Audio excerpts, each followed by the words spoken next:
Sibingelele the apostle, the angel of this house, the grace of this house, bazalwane, egameni lika Jesu, the in-house pastors, Pastor Sotobe no Mama, Nondaba, siyabingelela egameni lika Jesu, elders and all the leadership in this house, mphathi wohlelo, worship team, band, sibingelele media team, sibingelele ama engineers lapha emumva, abobaba, omama, abantu abasha bafowethu nodadewethu, ibandla lika Sunday School, and those who are here for the first time, you are all greeted in the wonderful name of our Lord Jesus Christ.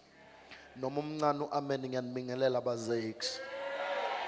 Praise the Lord. Siyambonga kakhulu bathandekayo uNkulunkulu. I'll be very, very short, but I trust the Lord is with us. Amen.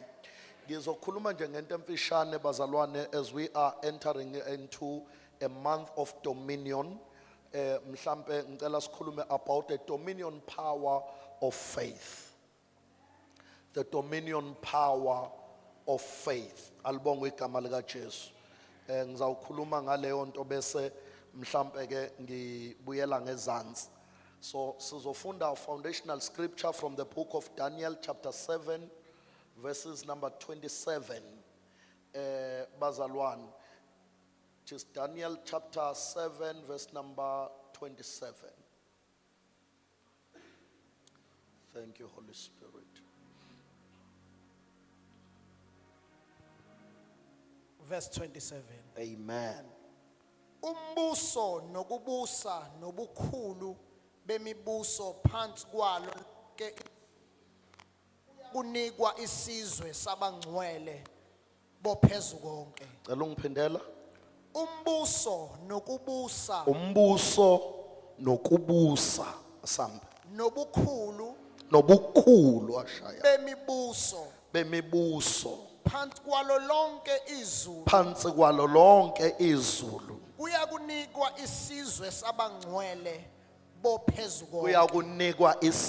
sabangcwele ophezu konke.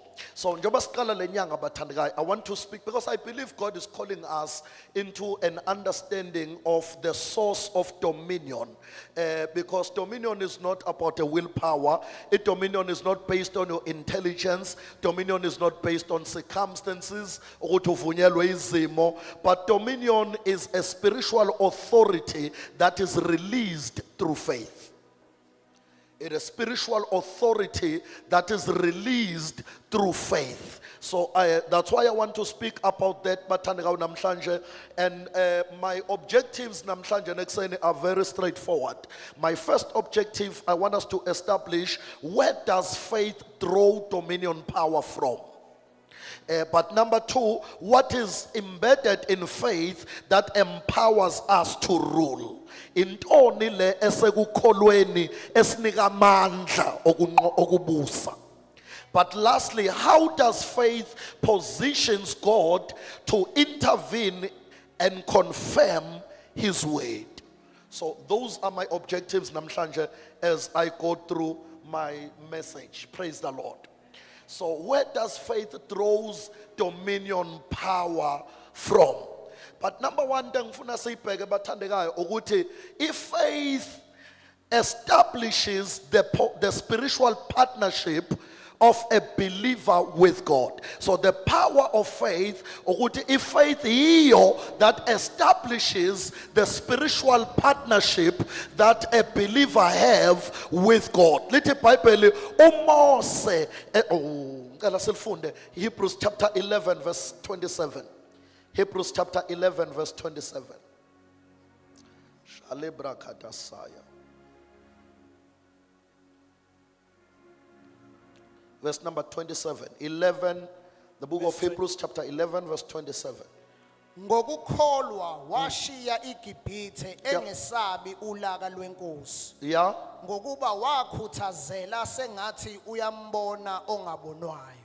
Lithi iBhayibheli ngokukholwa uMose washiya iGibhithe. Malithi iBhayibheli washiya iGibhithe, ungabheki nje iGibhithe wena. Bheka bheka ubukhosi ukuthi lo muntu bekade bizwa njengendodana yendodakazi kaFaro ene-guaranteed inheritance azoyithola la ene-secured future enama-benefit akhona, but lithi iBhayibheli ngokukholwa walishiya iGibhithe nomnotho wakho ngokukholwa. Lithi iBhayibheli wahamba sengathi uyambona ongabonwayo. Yeah, it is faith that establishes our spiritual partnership naloyo ongabonwayo, because through faith we are engrafted into God. If faith is ithungela kuNkulunkulu, ngiyiphinde, if faith isibophela kuNkulunkulu, if faith yenza ukuthi wena noNkulunkulu nibe into eyodwa, if faith yenza ukuthi ingabi bikho into ethinta wena uma ingena kumthinta uNkulunkulu, if faith yenza ukuthi ingabi bikho into enqoba wena uma ingena kumnqoba uNkulunkulu, ngoba ifaith ibophela okholwayo nokukholwa kuye. Shaya labra khalasa. So it is establishing the spiritual part. So it is through faith that we become one with God. It is through faith that we become one with God. Can you minister to somebody next to you? And it is through faith that we become one with God. Right. It is through faith that we become one with God. The first mark of victory is when a believer lives in oneness with God. The first mark of victory, okunqoba kokuqala ukuphumelela kokuzenza ube munye noNkulunkulu. Phela uthi uJesu, ithini ngixoxela indaba sengihamba ngoduka ngiye ekhaya ezulwini, uthi hlalani kimi nami kini, bese khuluma indaba ke ethi ohlala kimi namazwi ami ehlala kuye niyocela noma yini hayi engiyithandayo kodwa eniyithandayo uma nihlala kimi namazwi ami ehlala kimi niyocela hayi engiyithandayo kodwa eniyithandayo. So the trick here, awuqali ngocela oyithandayo, uqala ngokuhlala kuye namazwi akhe ehlale kuye. Leyo nto ke bese kunika ilungelo lokuthi ngoba sigarantiwe intando ukuthi intando yakho sayiyafana nentando yakhe, ngoba mawuhlala kuye naye ehlala kuwe wena naye niba munye. Into efunwa uwe yiyo efunwa uye, efunwa uye yiyo efunwa uwe.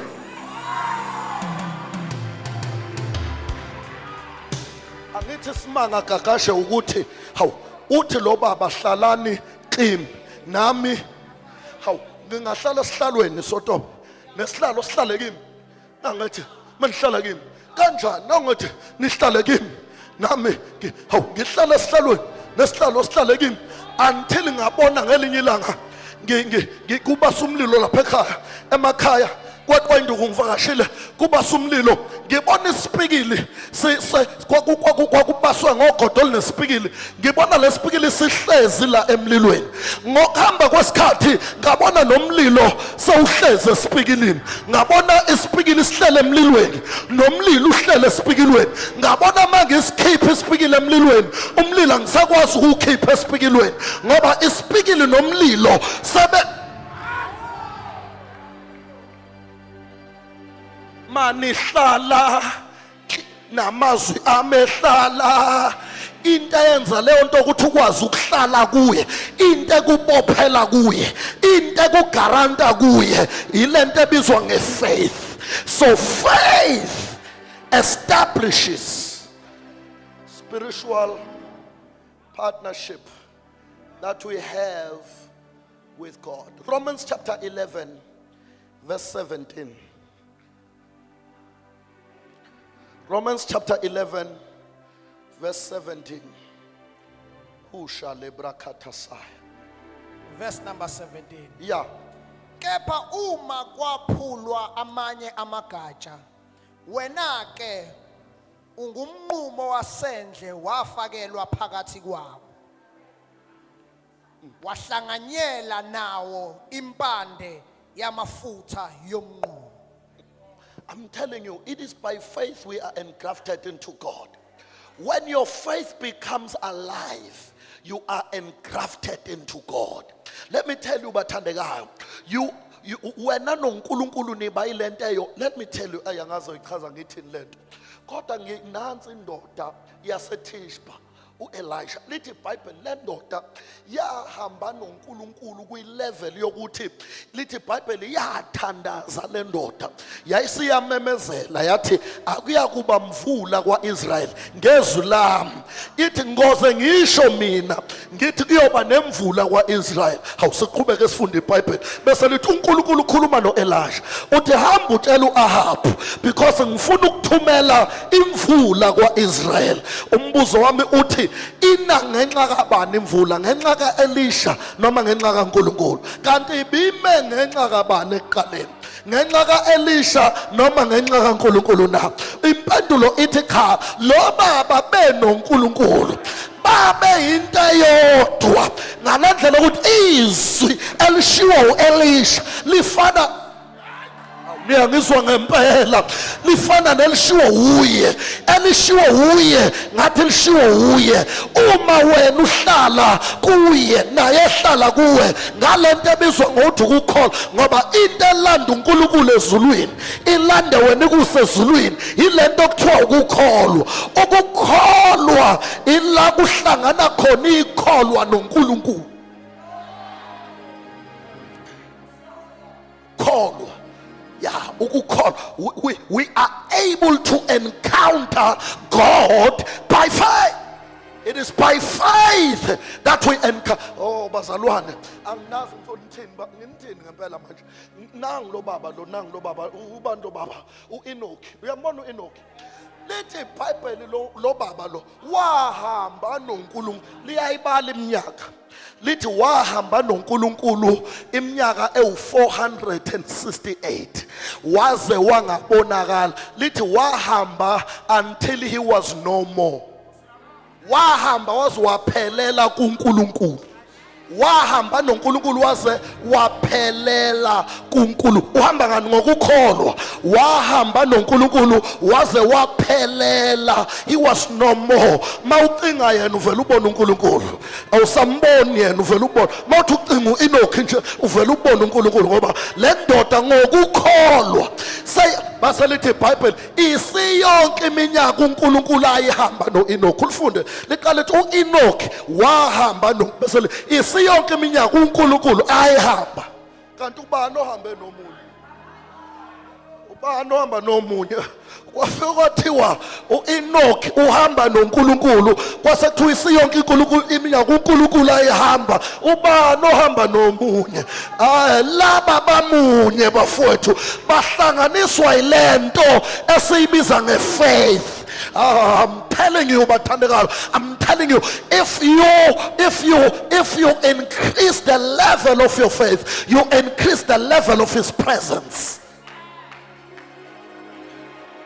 Every time you increase the level of your faith, you increase the level of His presence. So faith establishes your partnership with God. It establishes your partnership with God. It establishes your partnership with God. It establishes your partnership with God. It establishes your partnership with God. Ukuze wena noNkulunkulu mawunyakaza nje kunyakaza uNkulunkulu, mawuhlala kuhlala uNkulunkulu, mawuvula umlomo uNkulunkulu uvula umlomo, ngoba wena noNkulunkulu nimunye. Intoni ke zokunqoba la emhlabeni? Ingakho lithi iBhayibheli konke okuzelwe uNkulunkulu kuyalinqoba izwe. Bese kuthiwa lokhu kuyinqobo enqoba izwe kuKristu Jesu ini ukukholwa kwethu. Ubani onqoba izwe uma kungena okholwa? So let me tell you, uma wena uhamba ngalento okuthiwa ukukholwa, uhamba nenqaba enqoba izwe. I'm telling you, mawuhamba ngokukholwa uhamba nenqaba enqoba umuntu okholwayo akanqotshwa. Umuntu okholwayo uyanqoba. Umuntu okholwayo akabuswa izimo. Umuntu okholwayo uyabusa phezu kwezimo. NjengoMose elithi iBhayibheli wathi uNkulunkulu, Mose ngikwenze uNkulunkulu phezu kaFaro. Because when you believe God, God will elevate you above the level of your challenges, above the level of your battles, above the level of whatever circumstances that arise in your life. Bonke. Ulibonile ndlela yavesi ukuthi alithi bonke. Lithi konke. Ulibonile? Alithi bonke abazelwe uNkulunkulu baya. Lithi konke. Yini kukonke? Ukonke ukonke. Yeah, what is whatever? Whatever is whatever. Whatever may be a vision, if that vision is born of God, it shall overcome the world. Whatever might be a business, if that business is born of God, it shall overcome the world. Whatever, what is whatever? Whatever is whatever. Whatever marriage, if that marriage is born of God, it shall overcome. Whatever ministry, whatever gift, whatever desire, whatever intention, whatever profession, if it is born of God, it shall overcome the world. Ukhona umbuzo olandelayo lapho ukuthi pho ke uma kuzelwe kulinqoba izwe okunjani okuzelwe? Khona umbuzo othi uma kuhokuzelwe okunqoba izwe okunjani okuzelwe? Uzokuphendula ku-cardiology lapho ngoba into ezelwe mhlawumbe singayibala kathathu. Number 1, into ezelwe into eqalwe uNkulunkulu. Konke okuqalwe uNkulunkulu kuyalinqoba izwe. Ingakho kuyingozi ukuqala into angayiqalanga. Yonke into oyiqalayo qalaza yena ukuthi uyiqalile nemaphakade. Uqale iqalweni zakhe ngoba yonke into oyiqale ekuqaleni kwakhe iyanqoba izwe. Ingakho lithi iBhayibheli uma uJehova engayakhi indlu balindela ize abayakha ngoba mawuzoyakha qalaza yena. Number 2, uma sithi into izelwe uNkulunkulu sisho ukuthi leyo nto iphefumulelwe. Yonke into ephefumulelwe uNkulunkulu, it carries the life of God. Therefore it shall overcome the world. But number 3, sisho ukuthi it is inhabited by God. Kusho ukuthi akwanele ukuthi into iqalwe uye iphefumulelwe uye, but it must continue to build a room for him to inhabit it. Ukuba hlale zoba zikhona izinto eziqalwe uye along the run zamncintshe room ukuba hlale kuzo ngoba yonke into ahlala kuyo iyalinqoba izwe. Yonke into uNkulunkulu ahlala kuyo angayiqali kuphela iphefumulele kuphela kodwa akahlale kuyo ngoba uma ehlala kuyo iza kulinqoba izwe. Ngalokothi umncintshe indawo ukuba ahlale akahlale nje ebhizinisini lakhe akhonye ebhizinisini lakho akahlale uNkulunkulu ahlale ekhaya lakho akhonye ikhaya lakho akahlale kwiprofession yakho akhonye kwiprofession yakho ngoba uma ehlala leyo nto yokulinqoba izwe. Yeah, what is overcome? What is to overcome? The cardiology definition of overcome is simple. I define it the way I call it. Overcome. Something will come, but you will go over. I'm telling you, something will come against you, but you will go over. Regardless of what is coming against you, you shall go over. When the enemy comes in like a flood, God will raise up the standard against it, and you shall go over. Shall go over. Shall overcome whatever is born. Usuyabona ukuthi manje awukwazi ukufika ungahlali noNkulunkulu sonke lesikhathi. Cha musumenza uNkulunkulu ipanic button. Mbiza sekushubile. usukume uNkulunkulu ngiyacela baba ungikhulule kule nkinga baba uma kungenzeka uNkulunkulu igama lakho liyaphoxeka baba. And uNkulunkulu akathuswa yileyo nto ngoba ngeke liphoxeke igama ngokuthi kuxoshwa wena emsebenzini kophoxeke lakho hayi lakho. So ke awukwazi kanti uma ehlala noma ungathandazanga uyayibonela. Yawuma sekuthiwa uyasilwela akavu ulwala ngoba uhlezi ngoba ukhona akakulwele ngekho ukulwela ngoba ukhona. So wena qinisekisa nje la uhamba khona ukhona manginyathela ukhona mangene emsebenzini ukhona mangene office ukhona ngene boardroom ukhona ngiyakwenza ibriefing yecompany ukhona ngena kwi-interview bengifuna umsebenzi ukhona angihambe ngekho and into emenza abe khona ukukholwa. Into emenza abe khona ukukholwa. Reverend of God yini le bazalwane esekukholweni that empowers us for dominion? What is it that is in faith that empowers us for dominion? Number one, faith helps us to connect with the power of God. Faith helps us to connect with the power of God. uMateyu nje Pastor Ted uyambona uMateyu 13 verse 58. I want to show you ukuthi what allows God access to operate in your life is faith. Naziya lalelani iBhayibheli ke lalani uyalifunda umfundisi lalani. Akenzanga lapho imisebenzi eminingi yamandla ngenxa yokungakholwa kwabo. Akenzanga lapho imisebenzi eminingi yamandla hayi ngoba eseshodelwa amandla.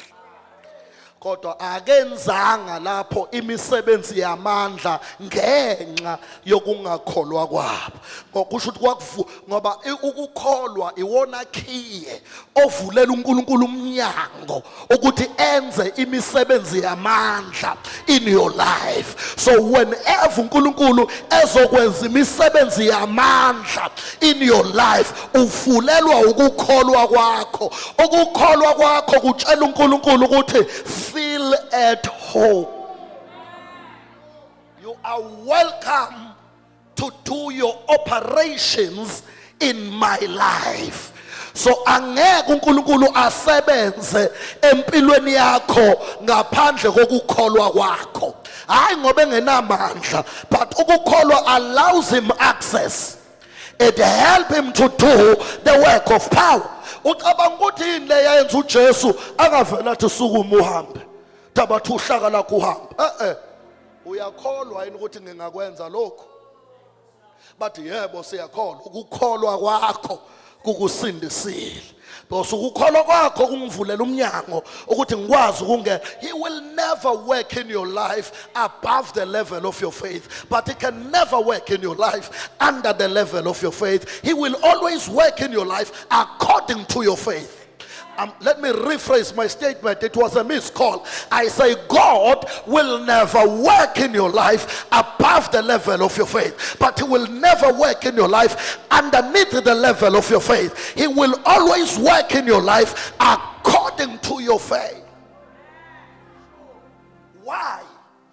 Because he is intentional about his operations.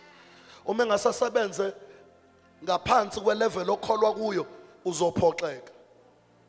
Futhi akakwazi ukusebenza above the level yokukholwa kwakho ngoba uyoshabela abaphansi. Uthi awuba ngibhekile osikhova.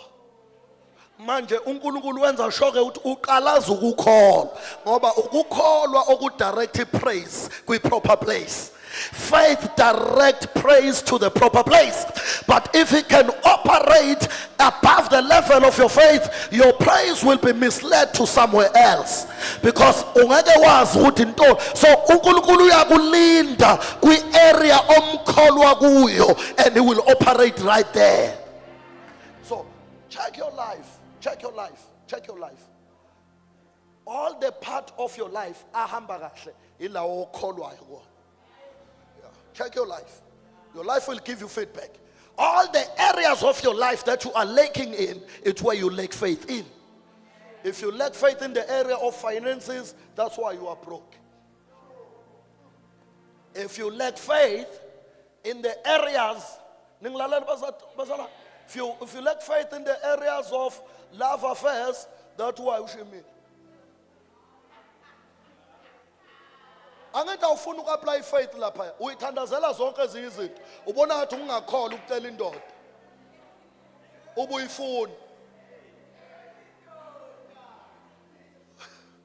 njalo ukuthi awubaba inzotha zotha simakade inzotha uzayiletha uJesu because all the areas you don't apply faith ebhizinisini lakho apply ingqondo yakho that's why uxakekile. So wonke ama-areas ahamba kahle in your life ama-areas ane-balanced faith. So if you want to see the operations of God in your life, check your faith, because faith allows him access to operate in your life. Amahubo 66 verse 7.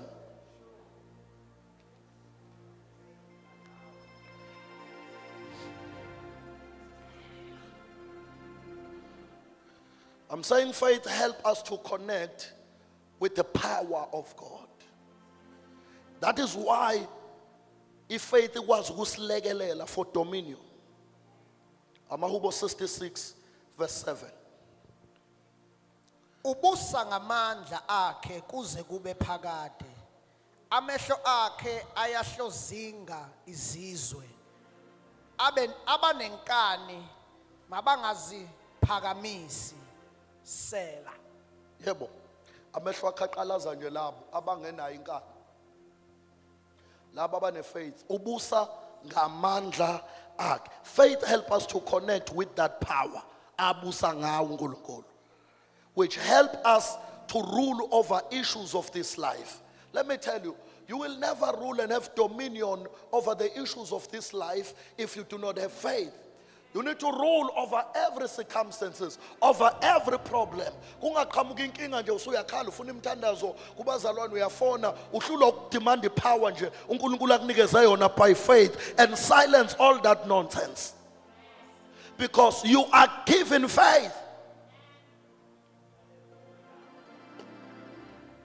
Unikeziwe in bazalwane. Take your dominion in the name of Jesus. I say take your dominion in the name of Jesus. Rule over every situation. Rule in every season. Rule at every level. Rule in every area. Rule in wherever la uNkulunkulu akubeka khona. Rule and claim your power through faith.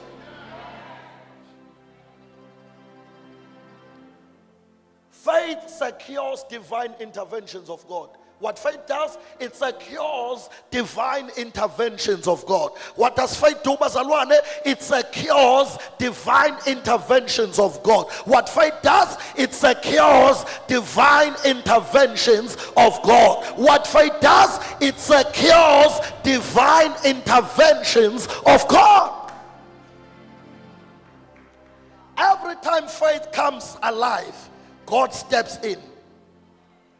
Uma ungangikholwa phela ngizokunika i-address mina PO Box owesifazana onesifo somopho lithi iBhayibheli waqala wakholwa. Bazalwane nina nisuke niphambanisa izinto. Umthandazo akusiwona wanoma ubani. Umthandazo udesignelwe abantu abakhuluma noNkulunkulu abakholwayo ukuthi ukhona. Akusiwona wanoma ubani umthandazo. Umthandazo is designed for people abakhuluma noNkulunkulu abakholwayo ukuthi ukhona. So angikholwa ngoba ngiyathandaza, ngithandaza ngoba ngiyakholwa. So into eqalayo aqala umthandazo kulandela ukukholwa, kuqala ukukholwa kulandela umthandazo. Into engithume emthandazweni ukukholwa. I'm telling you, bathandeka, even declarations are for people who believe. We don't believe because we have declared. Why we declared? Because we believe. So ke lo wesifazana onesifo somoya wakholwa, if I can touch the hem of his garment, I will be made whole. Lithi iBhayibheli wakholwa, wayeseyahamba ke, wahamba wayothinta umphetho wengubo. Bozwana lo baba abafowethu uJesu, uthi ubani ongithintileyo? Bathi uqalile, qalile umntaka Maria uqalile. Ungathi abantu bebangaka mfethu bekuminyanisa la, uzothi uba sawubona ngathi ubani okuthanda. Uthi nina nisho ngithinte ngesandla, mina ngisho ngithinte ngokukholwa. Angisho ngithinte ngesandla, ngiyababona ngisho lo osent, bathi uqalileke umbona ngani okuthinta ngokukholwa. Uthi ngizwa amandla. Ooh, because in principle, if I touch him by faith, he responds by power. In principle, if I touch him by faith, he responds by power. In principle, every time you want him to respond by power, touch him by faith. Every time you want him to respond by power, touch him by faith. Because if you touch him by faith, he responds. That is in principle. Ngizwa amandla. Akwatha nginixoxela indaba bafowethu, ngingaxoxa bese siyagoduka ingandla sekhaya. Ngingaxoxa bese sigoduka nje sihlebekele ukuthi every time fundis, when you arise in faith, God in heaven arise in power and your enemies arise in fear. That's a principle. That's a principle. Let me redial it. It was a missed call. I say, if you touch him by faith, if you arise in faith, God arise in power, and your enemies arise in fear. Oh, it was a missed call. Angizonikeza address PO Box amadoda nesifo soqhoko. Lithi awu4 ahlezi ngakwi-city gate, ahlalethi sincolile sinoqhoko. One day they decided to arise in faith. Lithi Bible, when they arose in faith, God in heaven arose in power. When God arose in power, the enemies arose in fear. Lithi Bible, zabaleka izitha zekamla ma-Aram zathi uIsrael uqashile amaGibhithe namaHithi ukuba sihlasele, abaleka shiya ingcebo, abaleka shiya igolide, abaleka shiya imfuyo, because kunabantu who decided to arise in faith. I call you Kingdom Life, arise in faith. When you arise in faith, God in heaven will arise in power. When God arises in power, your enemies will arise.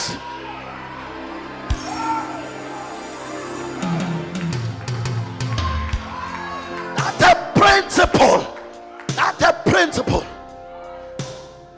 Unyakaziswa ukukholwa lo baba, uqalaza ukukholwa lo baba. La kunokukholwa kwakhona kunamandla akhe, la kunokukholwa khona kunamandla akhe, la kunokukholwa khona kunamandla akhe, la kunokukholwa khona kunamandla akhe, la kunokukholwa khona kunamandla akhe, la kunokukholwa khona kunamandla.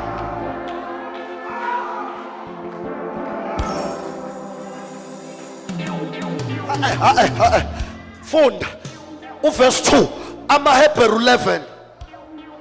Ufunda ngoba manje ngiyabona ukuthi manje ngono ngifunde manje, uyabona angifunde manje, angifunde, uyabona ngibona ukuthi angifundeke lena ngifunde le angifunde. Yebo, ngokuba okhokho bafakazelwa ngakho, ngokukholwa siqonda. mana ke angifundi lisho njalo, funda ngesingisi gagashela. For by faith, Thank you. the people of old received their commendation. Hayi, ngithanda lele lithi, by faith the elders has obtained a good report. Yeah.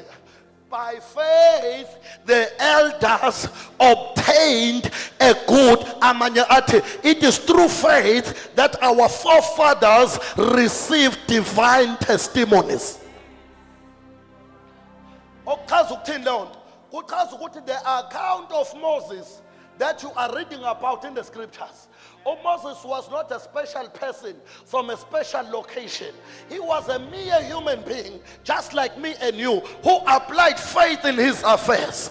And then he obtained the report we are reading about. Joshua was not a special person from a special location.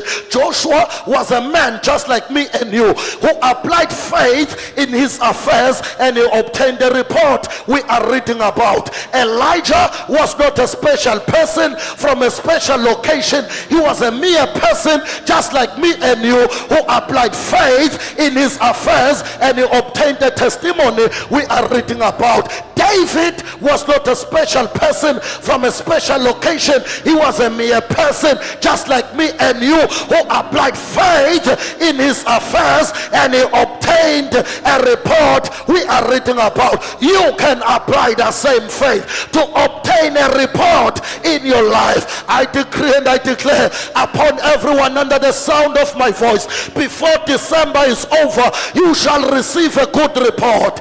I say you shall receive a good report. You shall obtain a testimony in the name of Jesus when you apply faith, because when you touch him by faith, he responds by power, and that is a principle.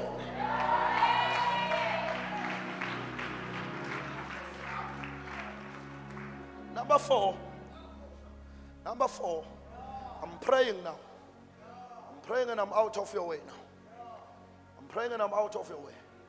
Faith commit God's integrity to confirm his word. I say faith commit God's integrity to confirm his word.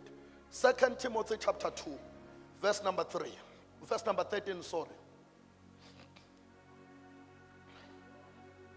Siyathandaza khona manje. Glory to Jesus. Verse 2. Verse 13, sorry. 2 Timothy chapter 2, verse number 13. Uma singathembeki, yena uhlala ethembekile. Uma uqedile nje angazi noma khona okunye nokusafuna ukufuna. Uqedile manje masifunda lento. Uma singathembeki kodwa yena. Now, every time faith comes alive, God's integrity is committed. Let me tell you. Ngicela ungifundela nango amaHebrew chapter 4 verse number 2. Siyathandaza manje. Siyathandaza manje. Amen. Verse number 2. Ngokuba phela nathi sashunyayezwa ivangeli njengabo. Kepha izwi abalizwayo alibasizanga bona. Lokhu lingahlangananga nabezwayo ngokukholwa. Okay, James chapter 2 verse 14. Bese nje se vele sithandaze ngasekhaya. Sivele sithandaze. Kusizani bazalwane bami uma umuntu ethi unokukholwa kepha engenayo imisebenzi na? Ukukholwa kungamsindisa na? Qedile. So now sifunda izinto ezimbili ke la ukuthi izwi liyasebenza, because he sends a word and heal our disease. Kuthiwa ke kodwa alisebenzi ngokuzimela lona. Kuthiwa baningi abalamukela izwi njengathi, balideclare njengathi, but kuthiwa alibazuzanga ngoba bakwenza lokho ngaphandle kokukholwa. So what the word guarantees is that the word of God does profit, but it only profits those who mix it with faith. Oh God, oh God, oh God, oh God, oh God. Let me tell you. And then faith, ngoba oh bazalwane ngizweni. uNkulunkulu kuthiwa uyalikhuluma izwi alilinde bese yalifeza. Kwenzakalani la kulinde nakosekulifezeni? Uyalikhuluma alinde wena uliconfess bese yehla aliconfirm. He speaks the word, you confess the word, he confirms the word. He speaks the word, you confess the word, he confirms the word. He speaks the word, you confess the word, he confirms the word. He speaks the word, you confess the word, he confirms the word. He speaks the word, you confess the word, he confirms the word. But in that confession, fakube ne-faith. Because i-confession eqenqeleza yodwa nje ingasuki kwi-account of faith. Leyo confession kuthiwa ayizukukusiza sicela ukuxoxela namhlanje ngalutho. Noma ungathi nje, noma ungathi angidubuleki, angikwaze, uma ukusho not from the account of faith. So bawukudubula udubuleke, kodwa abantu abazothi angidubuleki, umzimba wami ubulala upoison, bayisho leyo nto from the account of faith, kuthiwa it shall profit them. Alright, bese ke uJames kathi msana uqale nijabule. Nayo ifaith iqenqeleza nje ingena corresponding action, kuthiwa is dead. I'm careful to say faith without corresponding action. Why I'm saying that? Because those are actions you take because of faith. Those are actions you take because of faith. So because of your faith, you are taking those actions and then your faith profits you. Because uzofika la uthandazela umsebenzi, right? Sikukhulekele umkholo uNkulunkulu uhambe yolala ungawuthola umsebenzi. Ngoba there is no corresponding. Ngeke phela akubhalela iCV, ngeke fika kunika ipower yegrace akubhalela iCV, ak-emailele iCV. No, leyo ke ama corresponding actions okumele enziwe umuntu onokukholwa. You believe God for financial liberty, you do not do financial planning, you do not go for financial intelligence, and then you believe God for financial breakthrough. And leon to kuthiwa iyize. You believe God ukuthi wena you see the power to emerge was here. And people who took corresponding actions, they did experience it. But people abagcine ngokuyiconfessa, they did nothing corresponding actions towards that. Namanje basashayela thina izandla, hayi iyasebenza lento kampostoli uyohlala ubashayela nangonyaka zabo until you take corresponding actions.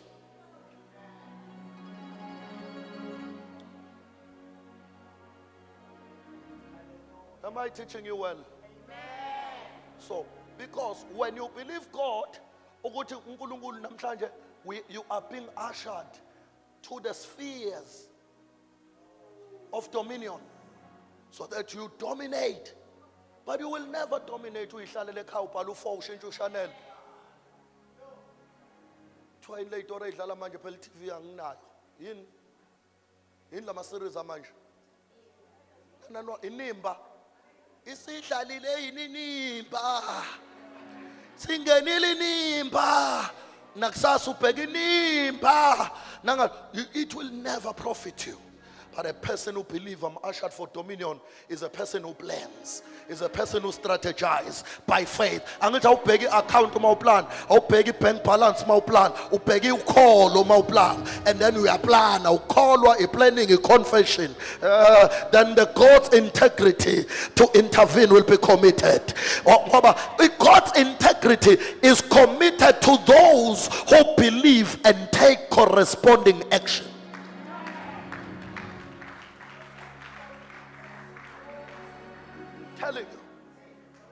I'm telling you, those are people who will benefit when you meditate on the word and mix it with faith and take corresponding actions. Because let me tell you, bathandekayo, awutshela oseduze wakhe iyasebenza lento. Ngitshela iyasebenza lento. I'm telling you iyasebenza lento. Awudingi nokuze uye kwenye indawo, mawukulento iyasebenza lento. Mina ngaxoxela inkosi impela lento le kaNkulunkulu le Yasebenza lento bafowethu. Ngeke sihlalele kulento kuze kube manje. Sihlale kuwo wonke ama seasons, amahle, amabi, abhlungu, amnandi, silokhu sihlezi nje. Ingoba iyasebenza le. Sesiyiprovile lento ukuthi bafowethu iyasebenza. From 1998 ngihleli kulento kuze kube namhlanje. Into engibambile ukuthi lento iyasebenza lento. Bafowethu lento kaNkulunkulu iyasebenza. But ithini ngintshela mawufuna ukuyisukumisa isebenze hamba onyakazisa ukholo. Hamba onyakazisa faith. Nyakazisa faith. Ake ngithandaze kanje. How do you receive your things from God? How do you receive the answers of your prayers from God? Because I'm telling you, if faith ngoba thina mamthethe ngifuna nginikeze i-cardiology formula of faith. This is a cardiological formula of faith. Thina asiboni sikholwe bese siyakhuluma, siyakholwa sikhulume bese siyabona. Oh, it was a missed call. I will redial it. Thina asiboni sikholwe bese siyakhuluma, siyakholwa sikhulume bese siyabona. So asingabazi esikubonayo, asingabazi esikukholwayo ngenxa esikubonayo, singangabazi esikubonayo ngenxa esikukholwayo. Umethe uNkulunkulu le mic ibomvu, amehlo amathamnyama, oqamba amanga akuyena uNkulunkulu, amehlo ama namanga, ngoba uNkulunkulu uthe ibomvu lento. Let me tell you, abantu abakholwayo abaquestion uNkulunkulu based on their eyes. They question their eyes based on God, because ukukholwa kwethu akuthi siyabona sikholwe bese siyakhuluma, kodwa ukuthi siyakholwa sikhulume bese siyabona. Asiguqule sikholwayo ngenxa esikubonayo, siguqule sikubonayo ngenxa esikholwayo. Asinyakazisi izinto esiyikholwayo ngenxa esiyibonayo, sinyakazise siyibonayo.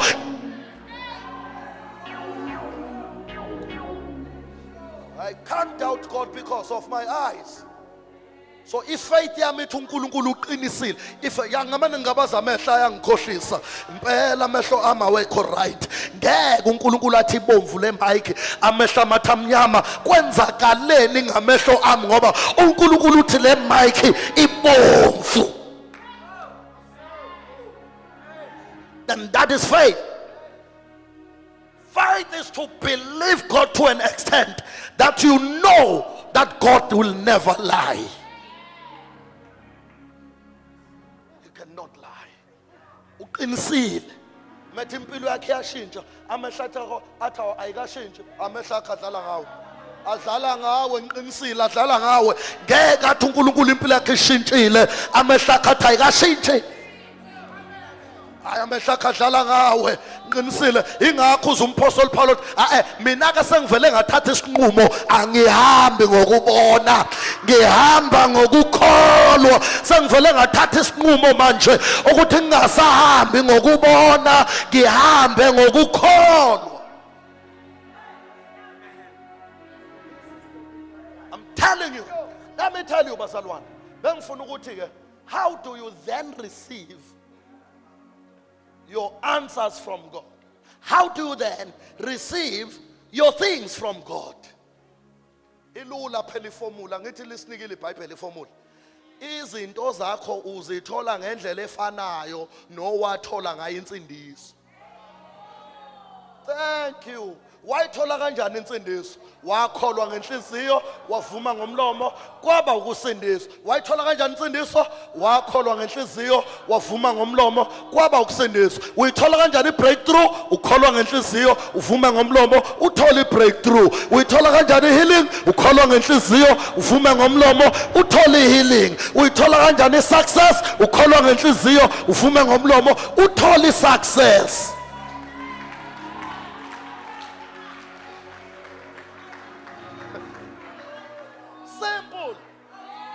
And the spiritual confusion starts when you believe something with your heart but confess opposite with your mouth. Alalapho spiritual confusion. Akwazi ufika ukhulekela ama breakthroughs, ukhulekele ukuthi we are becoming millionaires bese uyahlabelela angifisi yona imfuyo ize kimi njani. Now because you are believing something but confessing, I am free in the name of Jesus. I get breakthrough in the name of Jesus. Masuhlabelela ezweni lapha siyahlupheka nabasezweni bayangi.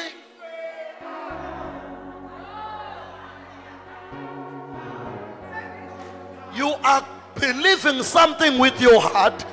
You are confirmed the opposite with your mouth.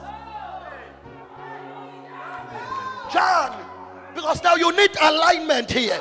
You need to align your confessions with your faith. You need to align your confessions with your faith. Akwazi ukukholwa enye into ukuthi sinqobile bese uphinda uhlabelela uthi no musathane eqonda ukusigwinya. Agwinye ba usathane, agwinye ba, agwinye okholwayo, agwinye ogcwele umlilo kaNkulunkulu, agwinye ba, gwinye ba usathane, agwinye ba. Gwinye thina siyagwinyeka nthina ababuza inhlanzi yake yazama uJona, asigwinyeki thina, hayi asigwinyeki thina. Gwinya bani? Now you need to know ingakho ulimi liyagadwa lithi iBhayibheli ukufa nokuphila kusemandleni olimi, nabalithandayo ulimi bayazidla izithelo zalo. Isisu somuntu siyasuthiswa ngamazwi omlomo walo. Athi uDavide, my mouth is like a pen of a ready writer. Oh shamaya, ulimi lwami lusiba engiloba ngalo imihla yami yokuphila emhlabeni. Ugada ulimi lwakho ngoba ngolimi lwakho uyadala, ngolimi lwakho uyatshala. Athi uJesu, by your own words you are condemned and by your own words you are free. Athi uJames, for we stumble in many things but he who does not stumble in words is a perfect man. So the measure of your perfection is in how you use your confession. So it's very much important to align your confessions with your faith.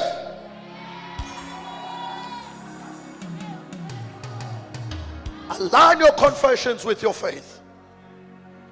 Phela umthandazo awuqali mawusaguqa uphele mawuthi amen. Umthandazo uqala mawuthi amen. The confessions you will do after that. Ukuthi siya align nalo yamthandazo akade wenza. Awuthi ngiyiphinde. Ngithi umthandazo awuqali mawuguqa uphele mawuthi amen. Kahle kahle uqala mawuthi amen. Mawusukuma nje uqeda uthi amen. Izinto ozoyikhuluma, indlela ozocabanga ngayo, indlela after that when you abort answers of your prayers, you abort them just after you said amen. Qala lapho kulimaza impendulo zomthandazo wakho. Mntana. Aligning your confessions with your faith. Thina mase sikholwa uNkulunkulu asibe saphendula njengabanye. Uthi ayibonge Inkosi mzalwane. Ninjani? Nawu noma kubaba kodwa kuyahleka. Kubaba kubaba. Angikudla okubabayo mangikholwa. Mangikholwa ngidla kumntoti. Hawu siyancenga. Sikhala siyakhona okweambulance. Akakhale yakhona okholwayo. Okholwayo unqobe yakhona. Sinqoba siyakhona okukaKristu. Oh. So you need to, let me tell you, the power of faith is in your tongue. How you confess after that. I'm done. I'm done. I just swear. Thank you.